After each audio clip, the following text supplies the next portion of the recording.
Kitchen. आज आपण साबुदाणा खिचडी बनवणार आहोत। त्यासाठी लागणारं साहित्य आहे बघा। मी साबुदाणा रात्री भिजत घातले होते, बघा छान फुगलेले आहेत कसे। इथे मी 2 बटाटे घेतलेले आहेत, बटाटे स्वच्छ धुवून मग चिरून घेतलेले आहेत। इथे 5 मिरच्या घेतलेल्या मी मीडियम साईजच्या, बारीक चिरून घेतलेले आहेत। चवीनुसार मीठ, इथे बारीक शेंगदाण्याचं कूट आहे भाजून केलेलं, आणि हे मोठं शेंगदाण्याचं कूट आहे भाजून केलेलं। आता आपण काय करणार, खिचडी बनवणार आहोत। इथे मी कढईमध्ये तेल घातलेलं आहे।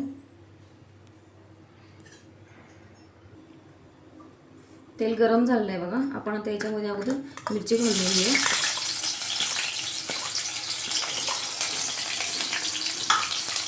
मिरची थोडी भाजली की आपण याच्यामध्ये बटाटा घालणार आहे।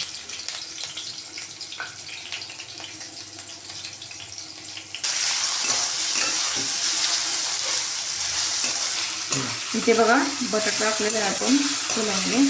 आता आपण याच्यामध्ये थोडंसं मीठ घालणार आहे आणि बटाटा लवकर शिजण्यासाठी।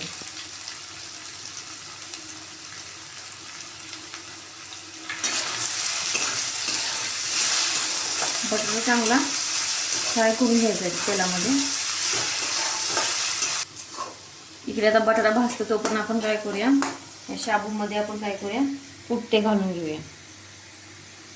हे मोठं बारीक कूट आहे आणि हे मोठं कूट आहे, आणि याच्यावरचं आपण अजून काय करणार आहे, मीठ घालणार आहे। मगाशी पण आपण बटाट्यामध्ये मीठ घातलेलं आहे, आता याच्यामध्ये थोडं कमी घालायचं मीठ।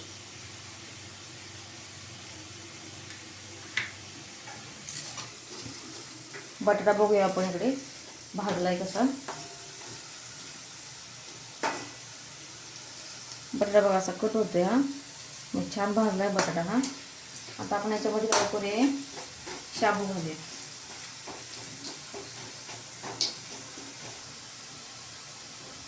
आता आपण याच्यामध्ये काय करूया, शाबू घालून घेऊया।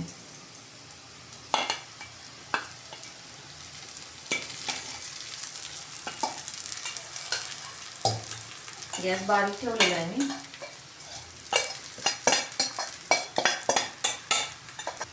आता याच्यावर आपण परतून घेऊया शाबू। गॅस आता फास्ट करूया।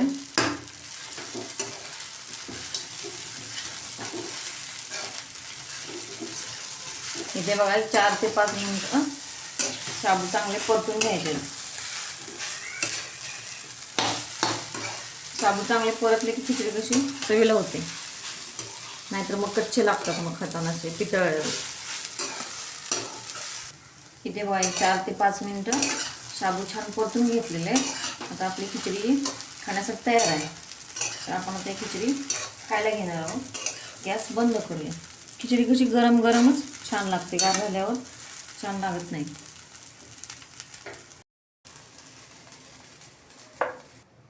इथे बघा आपली खिचडी तयार झालेली आहे।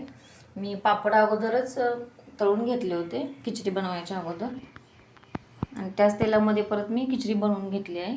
तुम्ही अशा पद्धतीने खिचडी नक्की बनवून बघा आणि कमेंटमध्ये सांगा की कशी झाली ते। आणि आमच्या चॅनलला लाईक करा, शेअर करा आणि सबस्क्राईब करा। धन्यवाद।